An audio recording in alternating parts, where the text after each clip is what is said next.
여러분들은 그리스도인으로서 삶을 살아가는 데 있어 영향을 미치는 것들이 어떤 것들이 있습니까?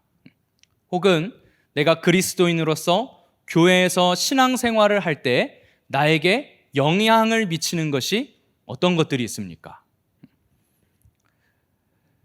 내가 교회를 선택하고 공동체를 선택하고 그 안에서 내가 신앙생활할 때 분명히 나에게 영향을 주는 것들이 있습니다. 어떤 사람들에게는 내가 지금 처해 있는 상황, 또 나를 둘러싸고 있는 환경, 또 나에게 주어진 여건들, 그리고 또 중요한 것은 사람들. 오늘 우리는 본문을 통해서 예수님의 제자들로서 그리스도인으로서 어떻게 이러한 환경 가운데 또 주어진 여건과 조건 가운데 또 사람들 가운데 어떻게 신앙생활을 했는지 함께 살펴보고, 나도 그리스도인으로서 예수님의 제자로서 나의 신앙의 상태는 어떠한 상태인지, 우리의 신앙의 태도는 어떠한지 함께 살펴보려고 합니다. 오늘 본문을 보면 예수님께서 오병이어 사건이 일어난 직후에 즉시로 제자들에게 배를 타고 건너편으로 건너가게 하십니다. 심지어 재촉해서 보내십니다. 아마도 예수님께서 이렇게 하신 이유는 제자들이 예수님의 이 놀라운 기적 가운데 심취하고 도취되지 않도록 경계하신 것 같아요. 예수님과 함께 그 무리들 가운데 있다 보니까 마치 예수님의 놀라운 그 능력이 자기의 능력인 것처럼 착각하고, 예수님을 향한 칭송이 마치 자기들을 향한 칭송인 것처럼 착각하고, 그 고난이 자기들의 고난인 것처럼 심취할까 봐 예수님께서 그것을 경계하신 것 같습니다. 마치 예수님이 베푸신 그 능력이 자신들이 가지고 있는 능력으로 착각해서 그 안에서 자신들이 누리고 싶은 것들을 누리고자 하는, 안주하려고 하는 그러한 모습을 예수님께서는 경계하신 것 같아요. 우리도 공동체에 속해 있으면 그 공동체의 모습이 내 신앙의 본 모습인 양 착각할 때가 있습니다. 자신에게는 아무런 능력이 없는 빈 껍데기 신앙임에도 불구하고 마치 이 교회가 뛰어난 교회이면 내가 이 교회에 속해 있다는 이유만으로 마치 나의 신앙도 대단한 것처럼 착각하게 되더라는 것입니다. 예수님은 심지어 자기 자신조차도 스스로 경계하셨습니다. 같은 본문이 기록되어 있는 요한복음의 말씀을 보면 예수님께서 오병이어 사건 이후에 그 자리를 즉시 피하십니다. 그리고 이렇게 기록되어 있어요. 그들이 와서 자기를 억지로 붙들어 임금으로 삼으려는 줄 아시고 다시 혼자 산으로 떠나 가시니라. 예수님조차도 그 자리를 경계하시고 피하셨습니다. 그리고 제자들도 이런 착각에 빠지지 않도록 경계하시고 재촉해서 배를 태워 떠나 보내십니다. 그런데 문제는 하필 예수님께서는 이 제자들을 배에 태우셔서 깜깜한 밤에 거친 풍랑 속으로 밀어 넣으십니다. 단순히 그 자리를 피하게만 하시는 것이 아니라 깜깜한 밤에 풍랑 속으로 배를 태워서 제자들을 밀어 넣으셨다는 거예요. 오늘 본문의 24절 말씀을 보면 이렇게 기록되어 있습니다. 배가 이미 육지에서 술이나 떠나서 바람이 거스름으로 물결로 말미암아 고난을 당하더라. 방금 전까지 예수님께서 놀라운 기적을 베푸심으로 많은 사람들이 예수님을 칭송하고 예수님의 특별한 사랑을 받았던 자신들이 예수님과 같이 특별한 권한을 가진 것처럼 착각했던 그 순간에 예수님께서는 오히려 그 제자들을 그곳에 두지 않으시고 깜깜한 밤에 풍랑 속으로 밀어 넣으셨다는 거예요. 그리고 그 풍랑은 배가 가야 할 방향을 거슬렀습니다. 그리고 그 바람은 파도를 일으켜 배가 나아가는 것을 방해할 뿐만 아니라 심지어 고난을 당했다고 기록되어 있습니다. 바람이 부는 것뿐만 아니라 그 바람으로 인해서 파도까지 일어나는 큰 파장을 불러 일으켰던 것입니다. 우리 삶에도 우리의 신앙 가운데도 이런 경우가 찾아올 때가 있습니다. 내가 가야 할 곳이 있어요. 내가 가고 싶은 곳이 있어요. 그런데 내가 안전하게 잘 가고 싶은데 주님의 능력으로 내가 주님의 도움을 받아 안전하게 잘 가고 싶은데 방해가 심합니다. 심지어 한 가지의 방해뿐만 아니라 그 문제가 파장을 일으켜서 더 큰 문제를 일으킬 때가 있어요. 그때는 하나님께서 나를 돕지 않으시는 것 같습니다. 하나님께서 나를 버려두시는 것만 같아요. 하나님이 나를 모른 채 하시는 것 같습니다. 그런데 오늘 이 본문의 이 광경이 시편에도 기록되어 있습니다. 시편은 구약 성경이거든요. 그런데 오늘 딱 예수님과 제자들이 당하고 있는 이 상황이 시편에 고스란히 그대로 기록되어 있습니다. 시편 107편 말씀인데요. 제가 23절부터 24절, 27절까지 제가 읽어드리도록 하겠습니다. 배들을 바다에 띄우며 큰 물에서 일을 하는 자는 여호와께서 행하신 일들과 그의 기이한 일들을 깊은 바다에서 보나니 여호와께서 명령하신즉 광풍이 일어나 바다 물결을 일으키는도다. 그들이 하늘로 솟구쳤다가 깊은 곳으로 내려가니 그 위험 때문에 그들의 영혼이 녹는도다. 그들이 이리저리 구르며 취한 자같이 비틀거리니 그들의 모든 지각이 혼돈 속에 빠지는도다. 방금 전까지만 해도 예수님의 그 놀라우신 능력 때문에 어깨에 힘이 잔뜩 들어갔던 제자들이 지금은 배 위에서 풍랑 때문에 이리저리 흔들리고 뒹구는 모습을 그리고 있습니다. 그런데 오늘 시편 말씀을 보니까 뭐라고 기록되어 있습니까? 풍랑 속으로 우리를 일부러 넣으신대요. 하나님께서 우리를 풍랑 가운데 일부러 처하게 하신다는 것입니다. 이유는 무엇이냐면 하나님께서 우리를 인도하시는 참 하나님이심을 우리에게 가르치시기 위해서입니다. 시편 107편 우리가 방금 읽었던 말씀의 핵심은 23절과 24절에 있습니다. 배들을 바다에 띄우며 큰 물에서 일을 하는 자는 보게 된다.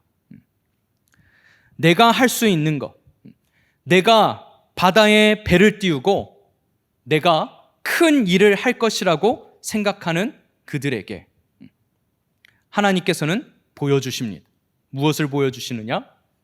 내가 할 수 있는 것이 아니라 나는 아무것도 아니고 오히려 여호와께서 깊은 바다에서 기이하게 행하시는 놀라운 일들을 하나님이 일부러 보여주신다는 거예요. 우리는 가끔 잊을 때가 있습니다. 내 인생의 항해자가 내 자신인 것 같지만 하나님께서 하나님의 능력으로 우리의 삶을 인도하고 계시다는 사실을 우리는 자주 잊어요. 오늘 본문의 상황을 마가복음은 이렇게 기록하고 있더라고요. 마가복음 6장 51절과 52절 말씀을 보면 배에 올라 그들에게 가시니 바람이 그치는지라 제자들이 마음에 심히 놀라니 이는 그들이 그 떡 떼시던 일을 깨닫지 못하고 도리어 그 마음이 둔하여 졌음이러라. 예수님께서 오병이어 사건 이후에 제자들을 깊은 밤 그 풍랑 속으로 밀어넣으신 이유가 있습니다.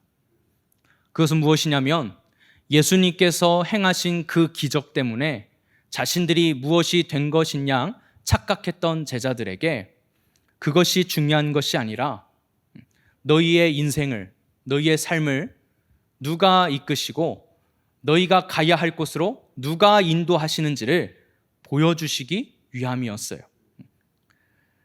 지금 베풀어진 그 기적은 너희의 능력이 아니라 하나님의 능력, 예수님의 능력이라는 사실을 그들이 깨달아 알도록 예수님께서는 일부러 그들을 그 고난의 환경 가운데 노출시키셨다는 것입니다.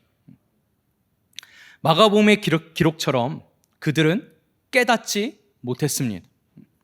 예수님이 그 능력으로 왕이 되시면 자기들도 덩달아 한 자리씩 할 생각뿐이었지, 진정한 주님의 능력이 무엇인지, 그 능력이 왜 필요한지를 그들은 알지 못했다는 것입니다.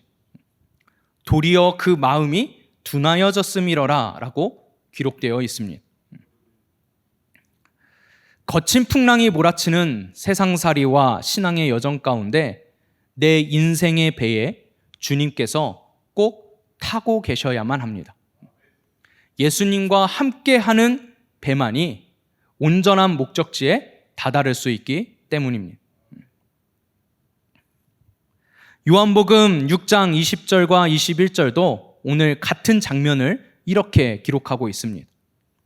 이르시되 내니 두려워하지 말라 하신대 이에 기뻐서 배로 영접하니 배는 곧 그들이 가려던 땅에 이르렀더라.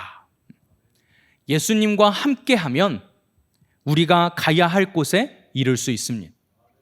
하지만 예수님이 계시지 않는 인생의 배는 어디로 가야 할지 모르고 조그마한 파도와 바다에도 이리저리 흔들리면서 두려워하고 무서워한다는 것입니다.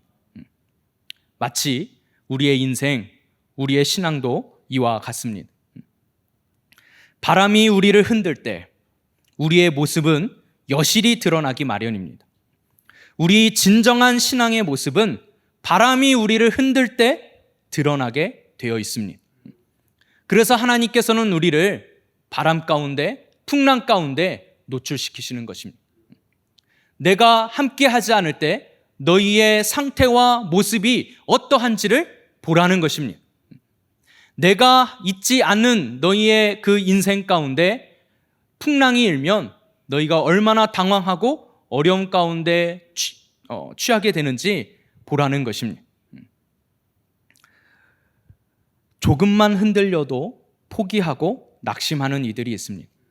조금만 흔들려도 크게 겁먹고 도망하는 이들이 있습니다. 조금만 흔들려도 불평과 불만과 원망을 쏟아놓고 판단하고 비판하기 바쁜 사람이 있습니다.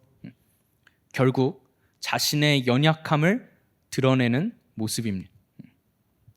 상황과 환경과 여건, 내 주위에 있는 사람이 어떠할지라도 우리는 흔들리면서도 나타나야 할 것이 있습니다. 드러내야 하는 것이 있어요. 여러분의 가정에서, 학교에서, 직장에서, 교회에서, 여러분이 가는 어느 곳에서든지 여러분을 힘들게 하는 문제, 또 여러분을 힘들게 하는 사람이 있습니다. 우리를 지치게 하는 것들이 있어요. 우리에게 상처를 주는 것들이 있습니다. 심지어 특히 교회 공동체 안에서 나를 흔들고 힘들게 하고 상처를 주는 상황들, 또 그러한 사람들 분명히 있습니다. 대부분 그럴 때 여러분들은 어떻게 하십니까? 많은 사람들이 자신이 받은 상처에만 몰두해요. 그리고 원망합니다. 또 자기와 맞지 않는 상황들에 대해서 불만을 가지고 불평을 늘어놓습니다. 누구나 꿈꾸지요. 온전한 신앙 공동체, 만족스러운 공동체. 그런데 문제는 그 기준이 자기 자신이라는 거예요. 많은 배를 띄우고 깊은 바다에 항해를 스스로 할 수 있을 것이라는 그러한 착각. 그리고 이 공동체는 나에게 맞아야 돼요. 나를 흔들고 아프게 하는 곳은 공동체가 아니라는 거예요. 내가 판단하기에 뭐가 안 되고 다들 뭐가 어떻고 판단은 하는데 결국 그런 것들이 갖춰져서 나에게 안성맞춤인 곳을 우리는 찾습니다. 하지만 성숙한 그리스도인은요, 판단과 평가를 잘하는 사람이 아닙니다.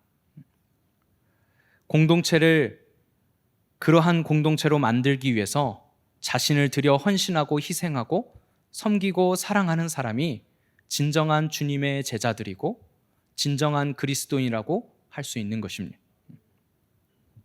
공동체를 쉽게 평가하고 비판하고 실망하고 심지어는 떠나서 나에게 맞는 공동체를 찾아 고르는 이는 신앙 공동체가 아니라 자기에게 맞는 인간관계를 찾는 것일 수 있어요. 자기에게 맞는 인간관계를 찾으면 그곳에는 잘 정착합니다. 자기와 잘 맞는 상황, 자기와 잘 맞는 사람들이 있으면, 내가 좋아하는 사람들이 있으면 그렇게 적응을 잘하고 열심히 활동합니다.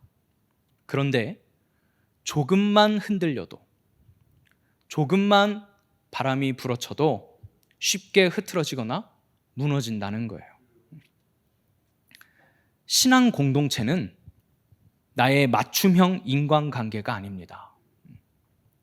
인간관계에 따라서 공동체를 찾고 정한다면 그곳은 신앙 공동체라고 할 수 없어요. 누가복음 6장 32절에 이렇게 말씀하지 않으셨습니까? 너희가 만일 너희를 사랑하는 자만을 사랑하면 칭찬받을 것이 무엇이냐? 죄인들도 사랑하는 자는 사랑하느니라. 우리는 신앙생활 할 때 늘 질문해야 합니다. 왜 이곳이었을까? 왜 나를 이곳으로 떠미셨을까? 바람잘 날 없는 내 인생에 왜 이렇게 상처를 주는 가시들이 많은 것일까? 왜 내 주위엔 다들 가시밖에 없는가? 그리고 왜 바람은 자꾸 나를 흔드는 것인가? 여러분, 우리가 살다 보면 사람 때문에 힘들 때가 너무나도 많습니다. 사방에 보면 가시도 친 사람들로 둘러싸여서 여기저기 찌르고 아파합니다. 상처를 입습니다. 심지어 여기저기에서 불어닥치는 고난과 역경의 바람이 나를 흔들 때 나는 더 아프고 정신을 차릴 수가 없습니다. 그런데 여러분, 그걸 기억하십시오. 그리스도인의 진가는 비로소 그때에야 드러납니다. 바람과 가시. 옛날 찬양이 있는데요, 여러분들이 이 찬양을 아실지 모르겠어요. 내게 만족함이 없었네 라는 찬양입니다. 제가 가사를 한번 읽어봐 드릴게요. 사람을 보며 세상을 볼 땐 만족함이 없었네. 나의 하나님 그분을 뵐 땐 나는 만족하였네. 저기 빛나는 태양을 보라. 또 저기 서 있는 산을 보아라. 천지 지으신 우리 여호와 나를 사랑하시니 나의 하나님 한 분만으로 나는 만족하겠네. 사람을 보며 세상을 볼 땐 만족함이 없었네. 나의 하나님 그분을 뵐 땐 나는 만족하였네. 동남풍아 불어라. 서북풍아 불어라. 가시밭에 백합화 예수 향기 날리니 할렐루야 아멘. 가시밭에 백합화 예수 향기 날리니 할렐루야 아멘. 어릴 적에는 이 찬양의 가사의 의미를 모르고 불렀습니다. 그냥 익숙하니까 불렀어요. 그런데 나이를 먹어가면서 이 찬양의 가사가 무엇을 의미하는지 나중에 조금씩 깨닫게 되었습니다. 우리는 신앙생활 할 때 사람을 보면서 할 때가 있습니다. 그리고 우리는 이 세상 가운데서 만족을 얻으려고 할 때가 있습니다. 하지만 그것은 우리에게 만족을 줄 수 없다는 거예요. 오로지 내 안에 계신 하나님만이 우리에게 만족을 주실 수 있다는 것입니다.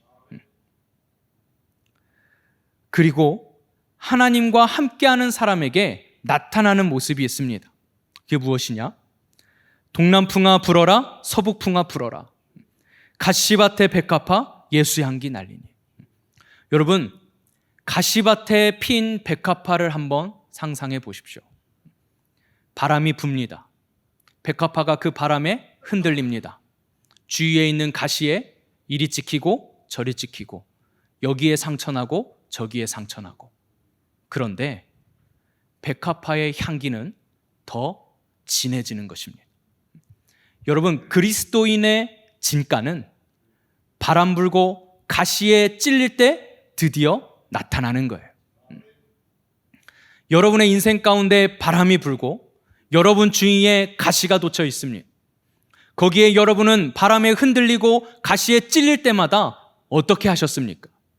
불평과 불만과 원망을 쏟아내셨습니까?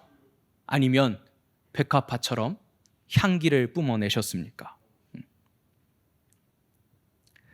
고린도후서 2장 14절과 15절은 이렇게 말씀하고 있습니다. 항상 우리를 그리스도 안에서 이기게 하시고 우리로 말미암아 각처에서 그리스도를 아는 냄새를 나타내시는 하나님께 감사하노라. 우리는 구원받는 자들에게나 망하는 자들에게나 하나님 앞에 그리스도의 향기니. 여러분, 우리는 그리스도의 향기를 뿜어낼 수 있어야 합니다. 내가 세상에서, 내가 교회에서 조금만 바람이 불어도, 누군가에게 조금만 상처를 받아도 불평과 불만을 쏟아내거나 내 마음에 들지 않는다고 비판하고 판단하고 정죄하는 것이 아니라 여러분들의 가운데서 그리스도의 향기가 나타났냐는 거예요. 이러한 모습은 결코 쉬운 일이 아닙니다. 절대 우리의 힘과 능력으로 가능한 일도 아닙니다. 오히려 자기가 큰 물에서 배도 띄우고 많은 일도 할 수 있다고 생각한다면 그것은 큰 착각입니다. 우리 공동체가 어떠한 공동체라는 이유만으로 내가 거기에 속해 있다고 내가 대단한 사람이 된 것처럼 착각해서도 안 됩니다. 몸을 여기에 두고 있지만 어쩌면 우리는 그리스도의 향기를 뿜지 못하는 빈 껍데기일 수도 있습니다. 내가 무언가 할 수 있을 것 같지만 또다시 바람이 불고 가시가 찌른다면 또 낙심하고 침체기로 빠져갈 것입니다. 그때 우리는 기도해야 합니다. 오늘 본문 마태복음 14장 30절은 이렇게 기록하고 있습니다. 바람을 보고 무서워 빠져가는지라 소리질러 이르되 주여 나를 구원하소서 하니. 예수님께서 제자들을 깜깜한 밤에 풍랑 가운데 밀어 넣으셨습니다. 그리고 그 안에서 제자들은 난리가 났어요. 그때 그 제자들에게 예수님께서 찾아가십니다. 그리고 바다 위를 걸어서 그들에게 나아가세요. 그 모습을 본 모든 제자들이 소리 지르며 두려워합니다. 그때 예수님께서 말씀하십니다. 안심하라, 나니 두려워하지 말라. 여러분, 우리의 인생 가운데, 우리의 신앙 가운데 풍랑이 일고 그리고 고난을 당할 때 여러분은 어떻게 하십니까? 우리는 예수님을 찾아야 합니다. 주님을 찾아야 합니다. 그리고 주께서 내 인생의 항해 가운데 들어오시기를 구해야 합니다. 그 걸어오시는 주님을 바라보았던 베드로가 예수님께 이렇게 말합니다. 주여, 만일 주님이시거든 나를 명하사 물 위로 오라 하소서. 그리고 나서 베드로가 배에서 내려 물 위로 걸어갑니다. 우리도 주님을 만나면 마치 내가 뭐든지 다 할 수 있을 것만 같습니다. 그리고 내가 주님을 만나면 내 신앙생활이 잘 돼요. 늘 행복하고 늘 은혜가 풍성합니다. 그런데 문제는 바람이 또 다시 불어온다는 것입니다. 물 위로 걸어서 예수님께 다가갔던 베드로가 다시 바람을 봅니다. 바람을 보고 무서워 빠져가는지라. 그리고 나서 베드로는 다시 외칩니다. 소리질러 이르되 주여 나를 구원하소서. 우리의 신앙은 그런 것입니다. 내가 주님과 함께 동행할 때는 내가 물 위도 걷는 것입니다. 침체되지 않습니다. 하지만 다시 나를 흔드는 바람이 불고 나를 찌르는 가시가 있으면 우리는 다시 침체합니다. 그때 우리는 기도해야 하는 것입니다. 주님과 함께 물 위를 걸었다가도 계속 불어대는 바람을 보면 결국 무서워 물속에 빠져들어가는 것처럼 우리도 언제나 늘 우리에게 찾아오는 고난 가운데 늘 주님을 부르짖어야 해요. 그래서 시편 107편, 우리가 방금 전에 읽었던 시편 말씀에도 이어서 28절부터 이렇게 기록되어 있습니다. 이에 그들이 그들의 고통 때문에 여호와께 부르짖음에 그가 그들의 고통에서 그들을 인도하여 내시고 광풍을 고요하게 하사 물결도 잔잔하게 하시는도다. 그들이 평온함으로 말미암아 기뻐하는 중에 여호와께서 그들이 바라는 항구로 인도하시는도다. 하나님께서 우리의 고통 가운데 부르짖음을 들으시고 광풍을 고요하게 하시고 풍랑을 잔잔하게 하십니다. 그리고 우리를 평온함으로 기뻐하는 중에 우리가 바라던 그 항구로 인도해 주신다는 거예요. 그래서 소리 지르고 부르짖으며 기도하는 겁니다. 우리가 신앙생활할 때 나를 힘들게 하는 사람들, 나에게 가시가 되는 사람들, 그 사람들이 나를 찔러댈 때 우리는 불평과 불만과 원망을 하는 것이 아니라 소리를 지르고 부르짖으며 기도해야 합니다. 나를 흔드는 고통의 바람이 불어올 때에도 우리는 소리 지르고 부르짖으며 기도해야 합니다. 내 안에서 불평과 불만과 원망이 쏟아져 나오는 것이 아니라 그리스도의 향기가 뿜어져 나오도록, 내가 어떤 상황 가운데서도 그리스도의 향기를 뿜으며 하나님의 영광을 드러내는 삶을 살아갈 수 있도록 인도해달라고 기도해야 하는 것입니다.